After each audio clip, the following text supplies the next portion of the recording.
বলেন ঘুমে থাকলে হেডফোন কানে দিয়ে গান শুনতে শুনতে মরে গেছে, হেডফোন কানে দিয়ে গান শুনতে শুনতে মারা গেছে। এটা কেন বললাম? মুসলিম শরীফের একটা হাদিস শোনাবো তাই বললাম। টেলিভিশন ছাইরা নাটক সিনেমা চলতেছে, উনি দেখতে দেখতে মারা গেছে। কথাগুলো মন দিয়ে বুঝেন। এই কথা আমি কেন বলতেছি? একটা হাদিস শোনাবো তাই বলতেছি। আরেকজন কোরআন তেলাওয়াত করতে করতে করতে করতে ঘুমিয়ে গেছে, ওই ঘুমে মারা গেছে। আবার বুঝেন, আরেকজন সুবহানাল্লাহ গনতে গনতে আঙ্গুলের কর গনতে গনতে ঘুমায় গেছে।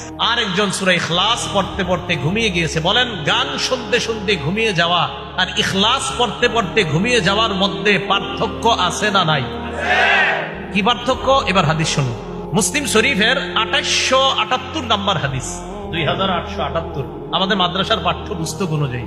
এই হাদিসের মধ্যে রাসূল আকরাম সাল্লাল্লাহু আলাইহি সাল্লাম বলেন, قال رسول الله صلى الله عليه وسلم يبعث كل عبد على ما مات।